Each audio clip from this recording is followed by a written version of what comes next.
Welcome to Copy Chief Radio. Today's show is a wisdom tree episode where well-known legends and even lesser-known but wildly successful entrepreneurs share their hard-won wisdom and actionable advice for succeeding in business. To check out all the Copy Chief Radio episode types, go to copychief.com/CCR.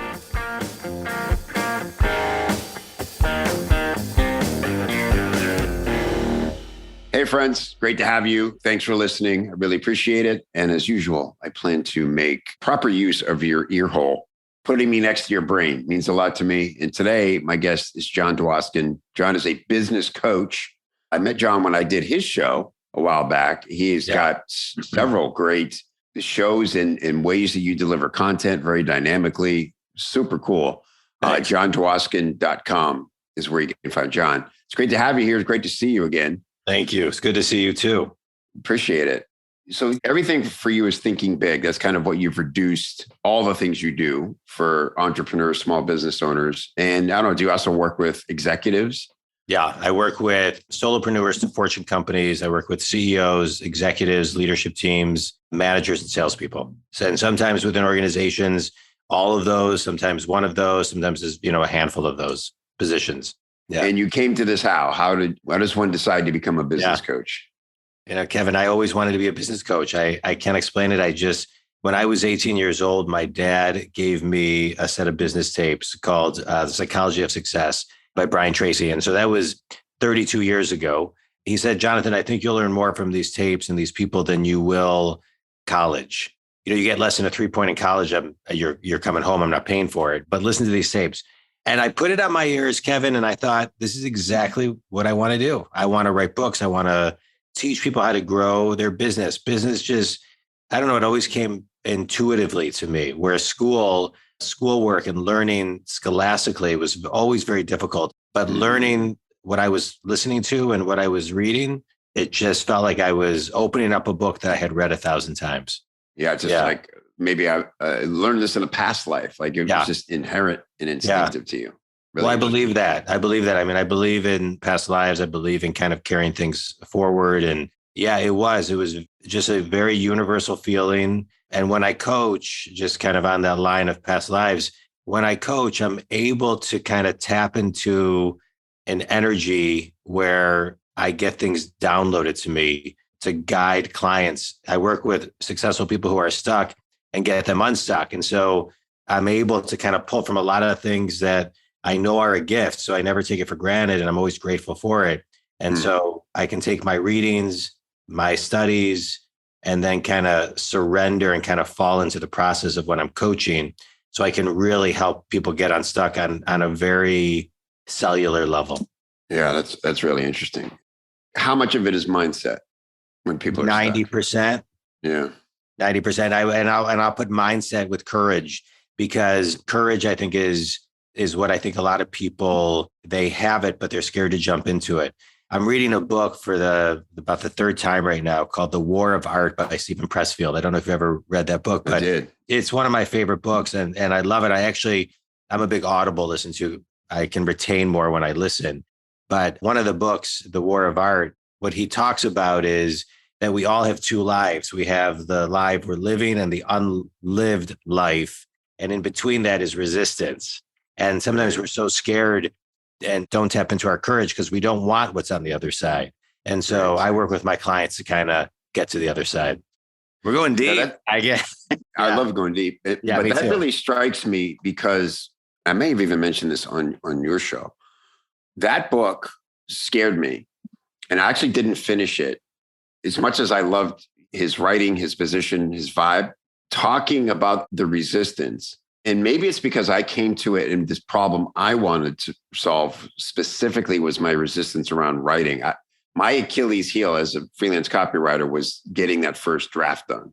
For the life of me and all the great advice I was given, I could not find a way to just pump out that first draft. Yeah. Until I finally kind of created a system for it. But when I read that book, it got me anxious to think more about resistance. And so I'm like, if there's a breakthrough in this book, I didn't want to roll the dice that I would have a breakthrough and not just more anxiety. Right. What do you say to that? Well, it's interesting because one of the things he talks about right in the beginning of the book is it's not about writing a book. It's about making time to actually sit down and write the book. The hard part that we resist is the sitting down. But I think you should finish the book. That's what I have to say about that. Yeah. Okay. Yeah.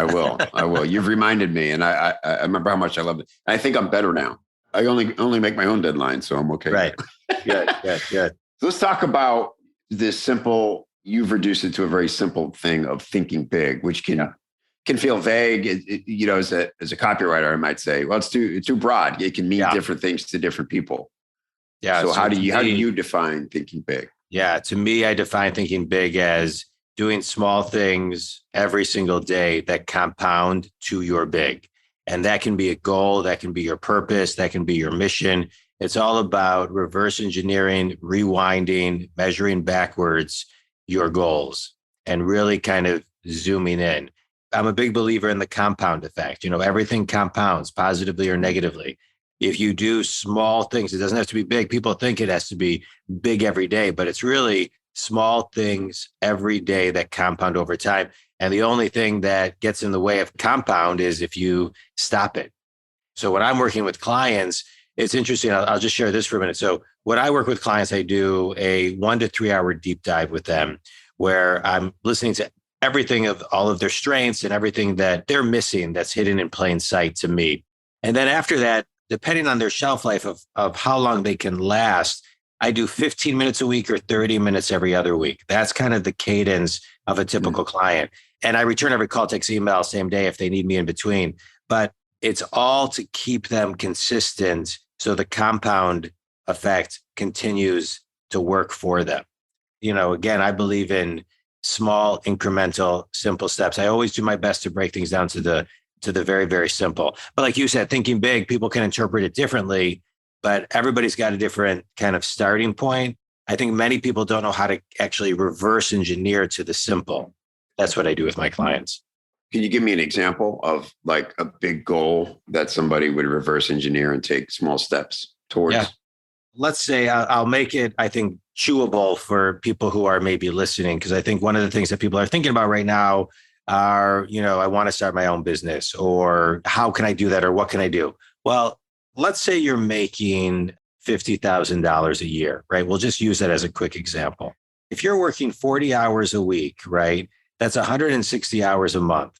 And let's say with a month vacation and a month of holidays, we times that by 10, and that's 1,600 hours, right? Just to be kind of conservative. But when you take that $50,000 and you divide it by 1,600, that's $31.25 an hour. And most people don't think, wow, I'm only making $31.25 an hour.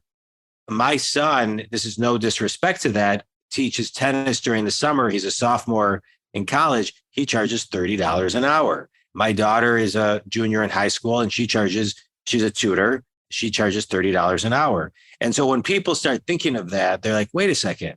And so let's say if it gets higher, if it's $40 or $50 an hour, they think, wait, if I can tap into my gift of what I can truly help someone with, I can probably charge more than $30 an hour, work less than 1,600 hours, have more freedom, and figure out a way. So now how do I reverse engineer to make $50 an hour? Now they can look at it and say, wait, again, then there's building the business and figuring out. But again, it's then reverse engineering some of these things and saying, okay, all I need is X amount of clients. Well, if I need X amount of clients in a year, how many is that a month?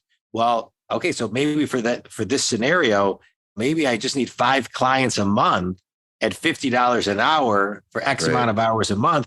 Now I reverse engineer that. How do I get those clients? Well, I can start a social media campaign. Okay, so that's maybe one of the 5. I can reach out to my network. That's 2 of my 5. So it starts to add up. And all of a sudden, what seems so big, all of a sudden is very attainable on a weekly basis. You still got to do the work. But when you think about it and really break it down to the simple, people's awareness really begins to open up. Yeah, I love that. Yeah, it gives context in a path for you to see how it's possible. And usually the tweaks are small, especially when you say you're not talking about, and I'm sure you've coached people who are starting something new. But if you just want to start spending less time to earn more money, it usually is a simple tweak. What's the mindset people get? I just want to say one thing. I just want to say one thing on that. People want freedom. People want freedom of their time. They want freedom so they can be in more alignment with their purpose. They want to be in alignment with relationships in their family. They want freedom of money. Sometimes it's a lot simpler than it seems. And even if you don't start your own business, you can still do this within the walls of your current career. This sometimes gives the courage for people to ask for a raise or go for that promotion, or maybe where they've been just kind of complacent in their role, they're saying, hey, you know what? I'm going to go for that next position because they understand the value. No, that's relevant because it's doing the extra thing too, right? Because, it's like, well, we know they're not paying more right now, right? In fact, there's been layoffs. So that feels too scary to go in and ask for a raise. But other things you can do are like, what's something I can spend 15, 20 minutes a day doing, which probably would have been wasted time anyway in my job, to over deliver. Yeah. Or catch a thing that might have went wrong, or come up with a really good idea for the next meeting or something, right? It's those things that I always boil it down to momentum. Are you creating momentum on your own? That's very attractive to people when they see you, right? Absolutely. Putting out energy. Yeah. Yeah. I mean, when you make yourself an elastic and you're really going into a company and you're honoring the space of taking time to think about what's missing, or the nuance, or the minute gap on how you can reinvent. A lot of times people talk about innovation, and when people hear the word innovation, they're always thinking something big and grand and going from no phone to a normal phone to an iPhone. But innovation can happen with just a very simple idea. And a simple idea can save a company tens, if not hundreds, if not millions of dollars. And so what I would layer on to what you're saying is, when you take quiet time to do that, listen and trust your gut. Because sometimes even if you bring something to the table, maybe it is, maybe it isn't that idea, but that will spark a discussion that everyone's too scared to start. And then the ultimate idea that comes from whatever it is, even if it's completely different, and the people around it came from the courage you had to get the conversation started with the initial seed. Yeah. I love that. I often think that, you might not always get credit for every little thing you do. In fact, sometimes people may not know you did a thing at all. Right. But what they will know is that things are better when you're around. Even if they can't, right? They can't pinpoint why. Right. That's the magic of making that effort. It's really for you. The scarcity mindset is like, well, why would I do anything extra? I don't even like how they're treating me now. Because it's about you and your standard of life. And if you don't want to work here for a long time, be too good to be here. Yeah. No, absolutely. I love that. So how's your freelance business doing? Not really. I want to know. Because did you know there are 7 phases of a freelancing career? It's true. I know this because I created the phases. But not just for fun or, to have a hook. It's because I've lived all of these phases, and I've now coached hundreds of freelancers through all 7 of these phases. They're real. So let's find out which phase you're in right now. And if you agree, I'll send you the short list of things you want to do right now to reach the next phase where life gets much better. If you're feeling stuck, let's unstuck your freelancing. copychief.com/phases. Take the quick assessment, get your result, and get moving forward. copychief.com/phases. I'll see you there.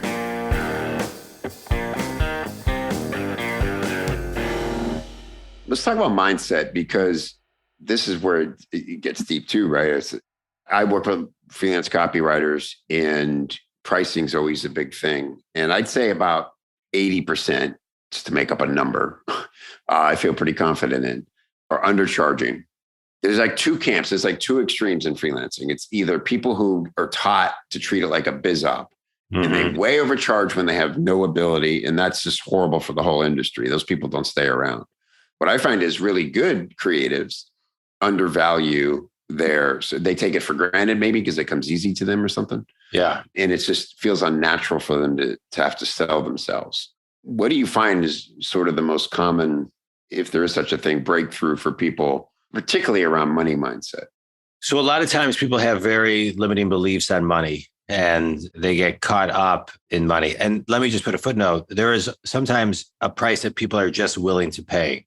And so you got to be smart about it. And you want to, in this example, if you charge 20, you want to give $100 worth of value. If you charge 100, you got to give 500. If you charge 500, you got to give 1,000. You got to give more value. So that's part of it. And so I think one of the things that I suggest is, and I think this sometimes differs between men and women. I coach, I would say probably 80% men, but the women that I coach are always more hesitant to raise their prices than the men. For when a lot of times, and I'm kind of generalizing a bit, but when I'm coaching women, I'll typically say, double your price, double your price, because their price is usually way too low.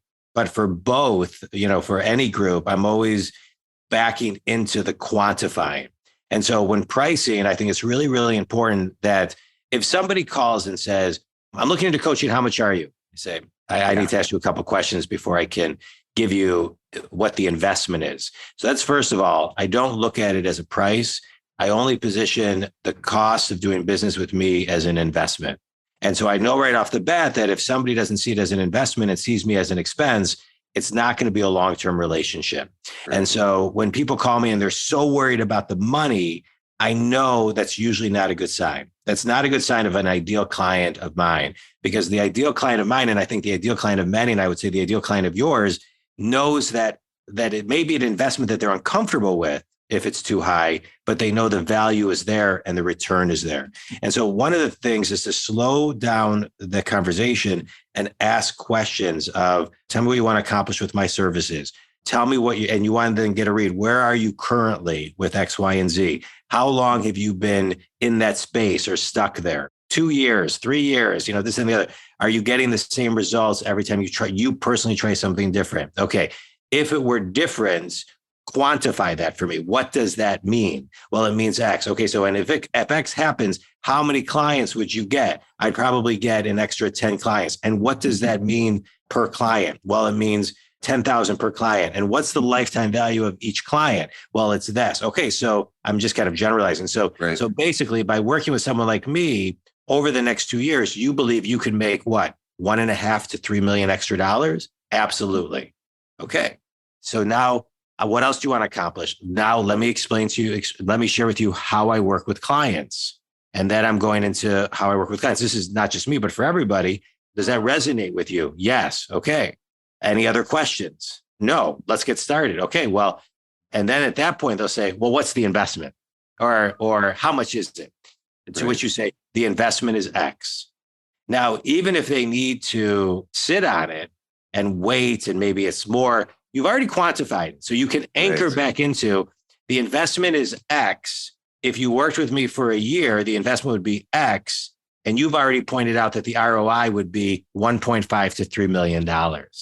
So you don't have to do the work. And so the mindsets, going back to your question, is you have to be ready to walk them through and not be desperate and say, the price is this, the price is this, the price is this.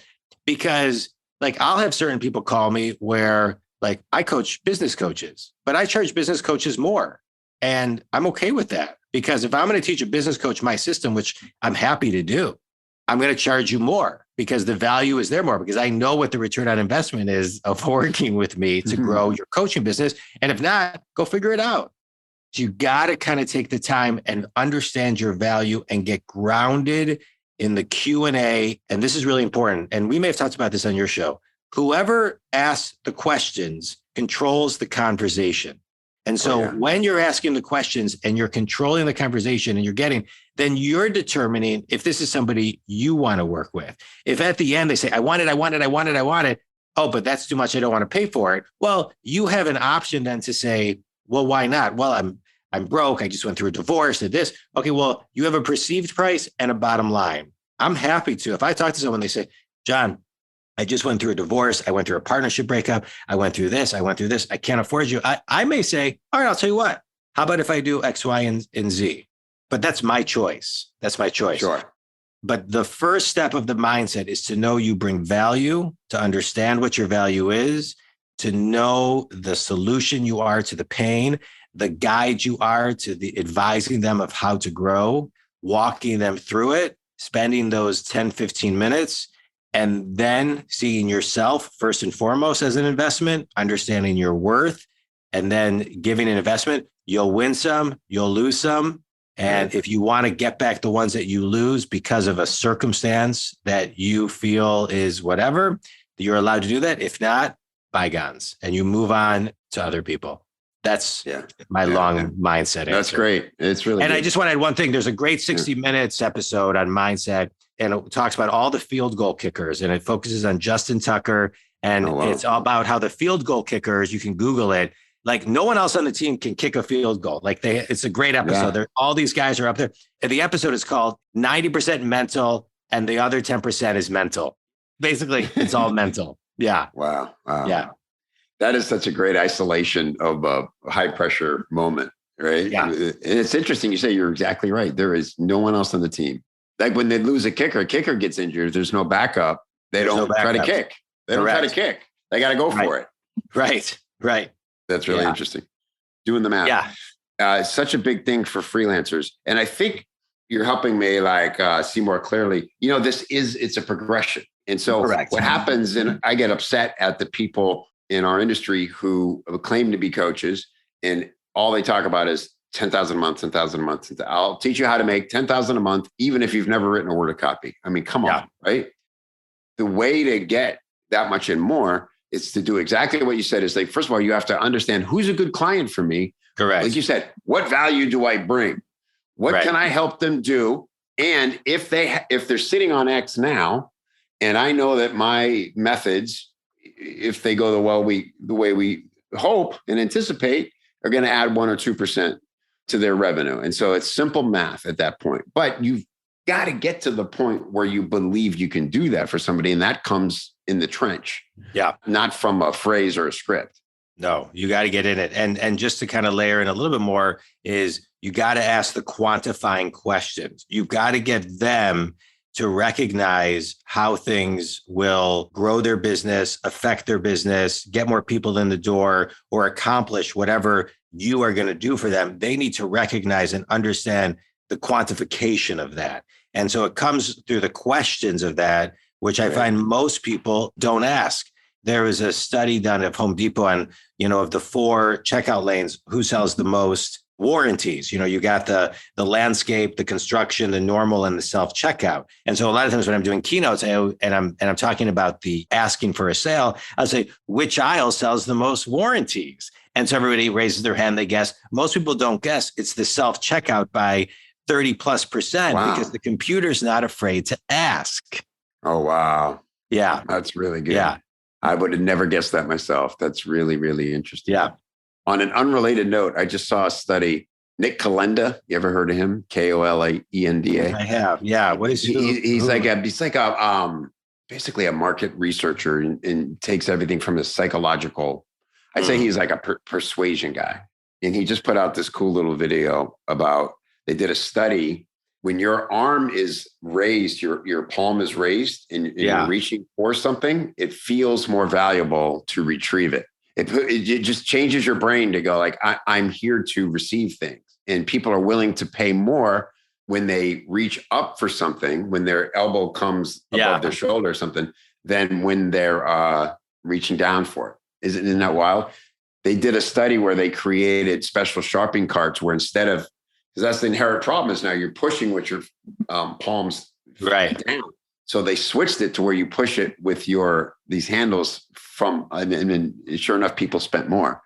So I'm like just waiting now. Wild. I'm like, when am I going to walk into the grocery store and start seeing these carts? Right. I love that. Expensive it's overhaul, but Will you send me that video? I'd love to see it. I will. All right, cool. Thank you.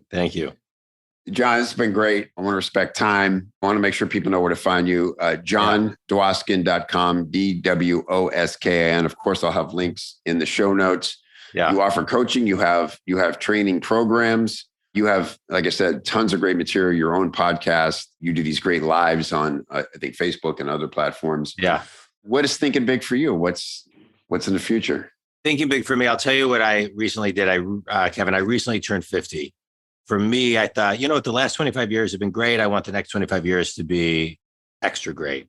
So I built a 25-year business plan. And thinking big for me is really paying attention to every quarter, because 25 years is great and I love thinking about it, but it's about a living business plan that I've always subscribed to, which, you look at your business plan twice a day, but really looking, and I built out this 25-year business plan by quarter. So it's 100 quarters, 1% of the 25 years every quarter, and just focusing on the quarter and being as present as I can in the quarter. And when things come into my head and I say, okay, I was talking to my team the other day and I said, hey, I got a couple great ideas, but I don't even want to do one of them till Q2 and one of them till Q3 next year. And so I put it in my business plan for the quarter. I narrow it down to the month. So now I don't even have to think about it because I kind of parking lotted it into a really good place. But that's what thinking big is for me, is looking and saying, okay, what are my key goals this quarter? What are the key projects that will multiply my business this quarter? What are the specific and measurable things I need to do this quarter? What do I need to delegate this quarter? And how many books am I going to read this quarter? All of the things, and then sprinkle in, personal stuff in there as well. And just really kind of pay attention on a quarter by quarter basis. That's what thinking big is for me. Yeah. That's fantastic. And it follows what you described earlier, right? Reverse engineering and doing it incrementally and compounding. Love it. Correct. Amen. Living his word. Thanks, Jon. Thanks, really enjoyed appreciate it. Let's do this again. I would love it. Thanks so much. Okay, buddy. See ya. Hey, don't forget your goodies. Head over to copychief.com/copychiefradio to get some great free stuff to help you put the things you hear on the show into action for your business. Copychief.com/CCR.